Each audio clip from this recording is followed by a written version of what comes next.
Hello, ya Raiders of the Lost Shard. Galactic Criminal here.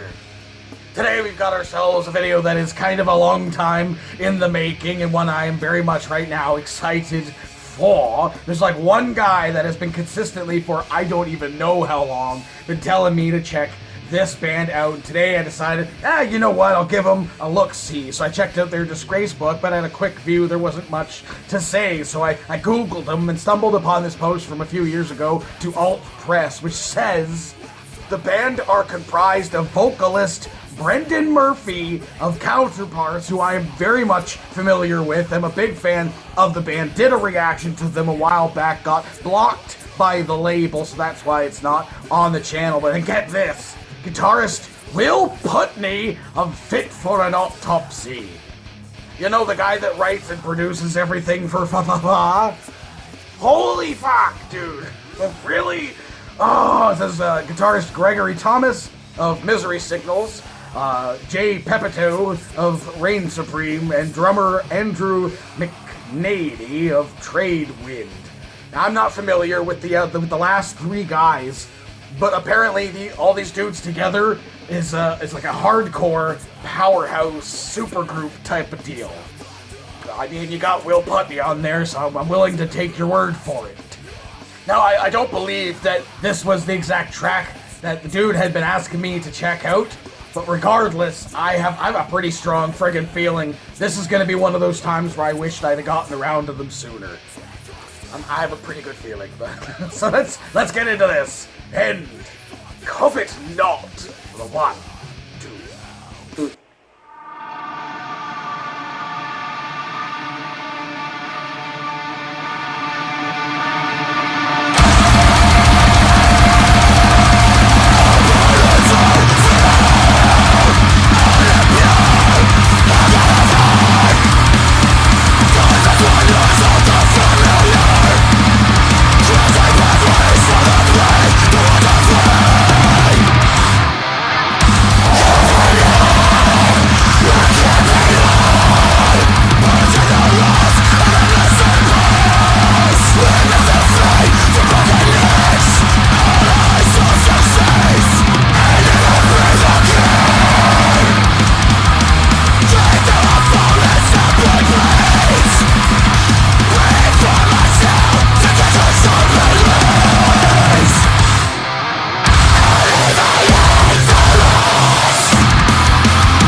Post-casket activities. What? What? Hardcore supergroup my ass.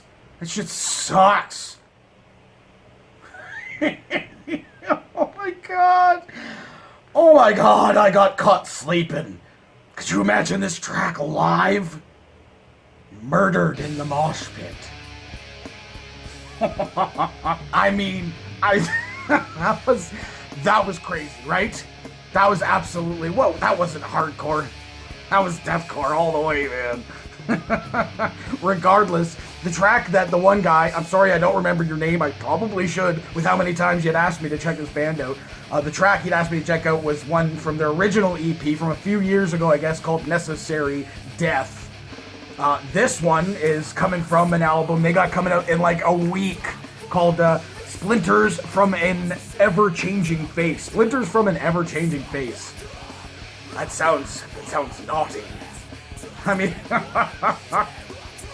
you know I'm getting that. You know I'm getting. Will, dude, did you write this? It sounds like something he would write. I fell upon another like article in like part of like an interview. I won't read the whole damn thing, but essentially what Will was saying is he was writing music for Fafa, and he started to feel like, you know, this doesn't really feel like it matches just the tone and the feel of Fit for an Autopsy, what I'm writing here. I like so many different things that I want to put them all. I want to put everything into a track that I like, but it doesn't fit the feel and sound of Fit for an Autopsy. He's like, you know what? Fuck it. Why don't I just do another side project and throw all that shit that I wanted to do into this fucking band? I guess they formed in 2017, or that was just their first release. Regardless, man, that was a friggin' banger. I mean, definitely was getting the hardcore vibe when they were getting into the taka-taka, and that's what I mean by the taka-taka for the most part. It's obviously like the up-tempo, but that like punk style, the fucking drumming that they were doing for the taka-taka, dude, oh! And the haze on the mix, I thought just did this track so much justice. And then like any other band, really, I wouldn't have liked it as much, I guess. I don't know, it's kind of that like black metal feel haze that kind of goes over top of their like the blast beats and shit like that. It kind of makes everything kind of mush together at the same time, kind of feel a little muddy and a little raw. And I feel like that's what this mix felt like to me, is it felt raw. And that's what kind of also gave me the feeling and energy of what this would be like going to a live show, because there's like elements of this definitely reminds me of a lot of like the hardcore punk style bands that I would go to see in the scene, which kind of like, you know, built my love for thrash metal and like skate punk and shit like that, you know, the really fast taka-taka stuff. And that's again why I love the taka-taka whenever it's in a fucking track, a deathcore track, metalcore, anything. When they pick up that tempo, it reminds me of those like nostalgia of those days in the scene and loving the skate punk and shit like that. I'm going on a tangent here. I loved this. I loved everything about this. I mean, the guitars are so heavy, dude. The drumming is brilliant.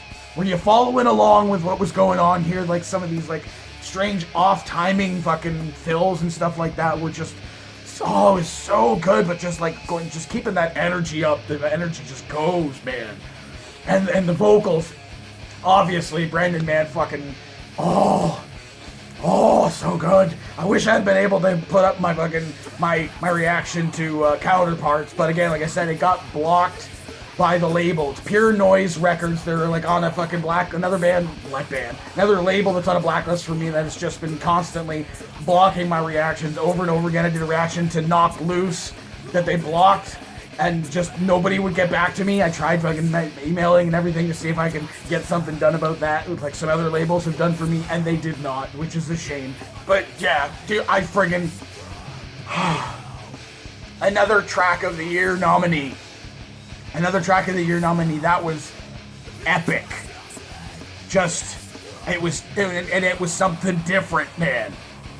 It's been a little while since I got something a little bit different, and that was definitely in that realm for me, dude. Just so much. Like he said, he wants to take so much that he loves and throw it into one track. I mean, I was getting the hardcore vibes and deathcore vibes and a little bit of black metal vibes in there as well. I loved it. I loved every second of that. I'm 100% going to be diving into whatever else they have here on the YouTubes. I'm excited very much to hear some more. So hey, what did you guys think of these motherfuckers? Do you agree with me? Let me know in the comments below. Of course, I'll be a link in the description for this video so you can go ahead and watch it for yourself, full screen, full audio, and get the full experience. And as always, have yourself a fantastic evening.